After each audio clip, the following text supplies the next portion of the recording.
All right, we're not going to share this one. um, we're just going to keep this one to ourselves, but I think that you can still see the subjective nature of this particular emotion of anger here. You know, the way that you experience anger isn't going to be the exact same way that the next person experiences anger, especially, we talked about, you guys did the podcast on male brain versus female brain. You can obviously see some differences there just by observation of the way that males experience anger and express themselves. They like to hit things sometimes, like hit some walls, things that don't hit back so much. But some guys do that. Some guys will just bottle everything up and just, go someplace else, right? But then the way the girls express anger is much different from that. Sometimes that involves tears, and it's like my greatest fear. Anyway, so it much different. All right, if you would, let's go to the classroom website. We'll go to psychology, down to motivation, emotion. The link that we're looking at here is theories of emotions and notes. So with our theories on motivation, we had 3 of them. We had the instinct theory, the drive reduction theory, and then we had the arousal theory. We got 4 theories on emotions, and we're going to try to go through them today. You picked up a handout on the way in, and it's got some scenarios in which we're going to try to think about people experiencing emotion, and we're going to think about how which theory of emotion would be best applicable there. So what these theories do is they try to take those 3 components, and then they try to figure out in what order do they go, right? Is it the behavioral component? Did I tell you about the 3 components yet? I thought I did. The behavioral component, if it happens first, if it's the physiological component, does that happen first, or is it the cognitive component, does that happen first? And then what's the sequence of the others, and do the others happen simultaneously or not? So it gets a little bit confusing, okay? So we'll try to go through these, pick up as much information as we can, and then we'll get some practice here, okay? So if you would, make a copy of it, and then you can type into it. We're going to violate the scientific research, and you're going to use your Chromebooks to take your notes today. Sound good? All right, so the first thing, emotions, that's an identifiable feeling state. An identifiable feeling state. With the definition in and of itself, you can see the subjectivity of it. A feeling, how objective is that? So, number 2, emotions can be subjective. Can be subjective. And again, this is repeated from a little bit earlier, but as a result, psychologists study emotions using 3 components. Again, that would be the behavioral component, the first one. That's the outward expression, whether that would be tears, from somebody crying, and that could be from happiness or sadness. Sometimes that does happen. It could be nonverbals. That's behavioral. Then the physical or the physiological. So again, that's heartbeat, blood pressure, respiration rate. Those things, that's physiological component there. And then the last one would be the cognitive component. What's going on in your mind. So again, you got the behavioral, physiological, and cognitive. So cognitive, again, is a lot about identifying the stimuli, analyzing it, evaluating it, thinking about your physiological responses, and thinking about, what emotion am I experiencing here? All right. This is going chronologically, just like we did with our motivation. So the earliest of all the theories associated with emotions, the first one is the James Lange theory. This started in about the 1920s. So I've got the blanks, but then I've got some notes that I'd like you to add to it there as well. Okay. We'll go through the blanks first, and then I'll add a few things to it. With the James Lange theory, the sequence of events is exactly the opposite or reverse of what subjective experience tells us. It's the opposite or reverse of what subjective experience tells us. Letter B, only after an event causes physiological arousal and a physical response does the individual perceive the physical response as an emotion. Okay, so I've got a couple examples here. Let me jump to my other example that's not written down there. The idea with James Lange theory is that you see a bear, you start trembling. Trembling is first. That's the physiological arousal. Okay, you quickly interpret that trembling, and then you can know that you're experiencing fear. So the idea here is I tremble, therefore I am afraid. Sound good? I tremble, therefore I am afraid. Physiological comes first. There is a short interpretation. The emphasis is not on the interpretation, but it is in there. And then fear, okay? So the other example that you have listed in front of you, when you say something stupid, you blush. Only after you blush do you realize that you're embarrassed. Sound good? That's the way the theory works. The exact opposite of what you would naturally believe, okay? Not naturally think. You've got to experience the physiological first. Why am I blushing? Oh, I said something embarrassing. Sound good? The problem is, if physical arousal caused emotions, then there would have to be a specific bodily sensation for each emotion. Otherwise, you wouldn't know if you were sad, embarrassed, frightened, or happy. And the thing is, we have the same physical components for different emotions. They're not different from one another, okay? There's other rules that would contradict the James Lange theory. Animals and humans who experience sensory loss, according to the theory, if you have, sensory loss, like you can't see, can't touch, can't hear, something like that, then what that would mean, according to the theory, is that you can't experience emotions then. You become emotionless. But that's not the case for animals and human beings that experience it. They still experience emotions. So that doesn't work really well. The other thing that contradicts James Lange's theory is kind of what we just did. With the visualization, just the idea of thinking about it and visualizing it can provoke an emotional response. So you don't actually have to have the physiological arousal first. Everybody got that? I had some people, first hour I was kind of concerned with them for the rest of the class just because we just brought up some bad memories with the anger, right? One other thing to think about, the negativity associated with the James Lange theory, it's based on introspection, right? 1920s, Wundt's work, introspection. What do we think about introspection? Way too subjective, right?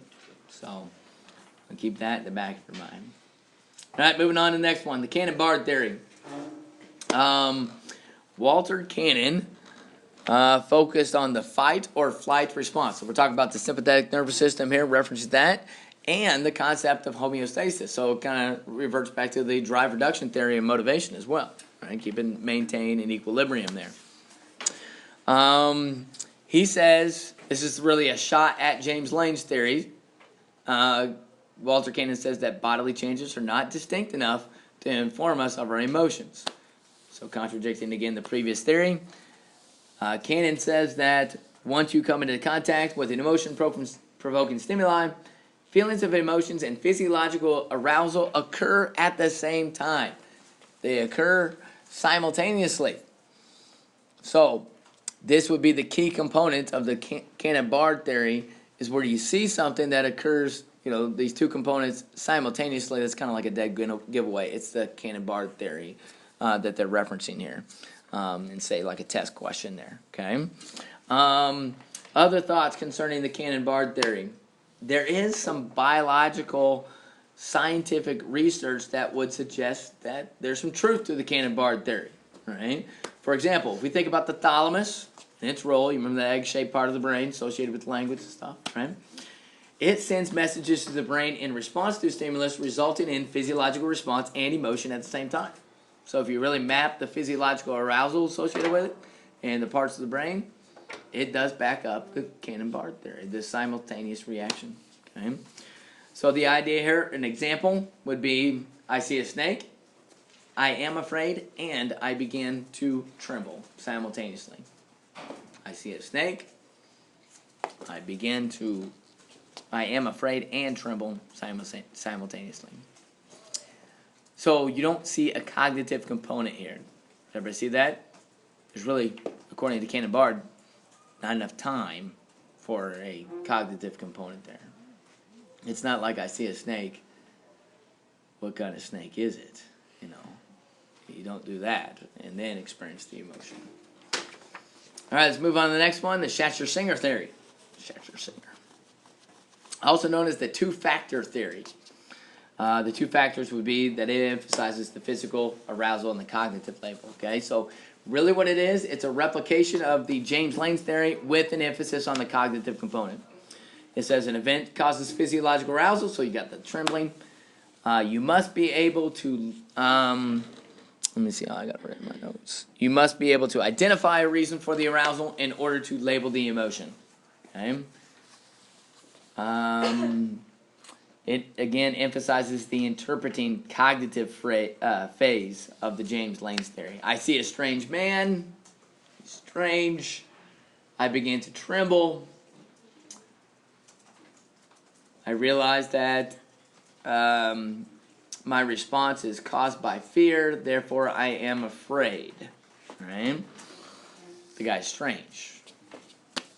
Okay, so the cognitive component there in the middle is what gets us. All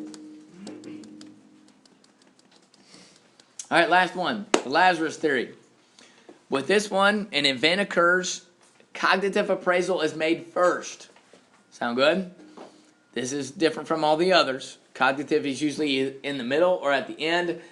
With the Lazarus theory, it is first. Sound good? And then the emotion and physiological arousal follow.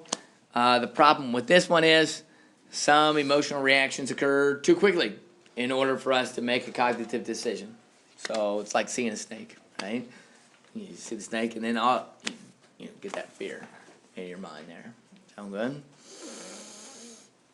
I saw a picture of, I think it was over in India. They had a shower and then a cobra snake. Just another cobra snake is what it said in a shower over in India, right? I worry about that for some reason. A snake coming up through the drain in my basement shower for some reason.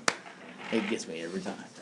When I was in like 4th grade, I had a birthday party at the bowling alley, and there was this one of the parents there who was like terrified of snakes, and he went to go bowl, and there was a snake slithered up his lane. No way. Oh. Yeah, and then Hannah was there, and her brothers took it home. Yep. Yeah. Fascinated with why some people don't have fears of snakes. Yep.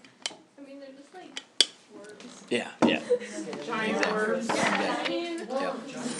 All right. don't touch it, you'll be fine.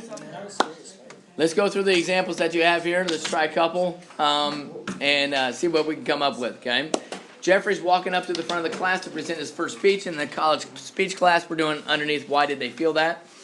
He suddenly realized that he's feeling a knot in his stomach and that his palms are wet. He now feels terrified at the thought that he is about to give the speech, okay? So trembling, and then essentially you have trembling, and then therefore he is afraid. So which one would that be? It's James Lane's theory. Hello?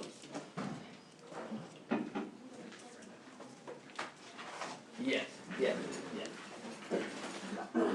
Natalie Anderson and Galen Knapp, you need to see Miss Bullocker in the counseling office after class. Sound good? The second one, Sandra is regretting that the fact that she is running late this morning now that she has to walk to the far reaches of the parking lot all by herself at night. As she proceeds to her car, she notices that there's another person following her and there is no other car in the vicinity. Sandra begins to think of the possible reasons for this person is following her and becomes convinced that she is about to be attacked. She feels a surge of fear, and she also begins to tremble. Okay, so what comes first? This is the giveaway. The cognitive component comes first, and so what would that be? That's Lazarus. Okay, that's Lazarus. Jimmy's on the newspaper route.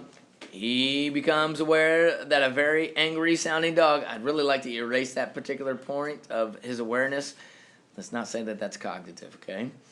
Is quickly headed his way. He immediately feels a sense of fear and begins to tremble. Cannon-barred, right? Because we're talking about simultaneous, right? Simultaneous response. Last one, number 4. Barbara hears the phone ring. Her heart begins to pound. So you got the trembling up front, right? She figures that it's James calling to break another date. There's the cognitive component, and it is emphasized here. She is feeling angry as she picks up the phone. Anybody got this one? There's a cognitive component in the middle, and it is emphasized. It's the Schachter Singer. Sound good? So it's essentially the James Lange situation, but the cognitive component is emphasized. Okay? These are a bit challenging, so we'll get see if I can get some more examples, more practice tomorrow. Okay? Any questions before we go?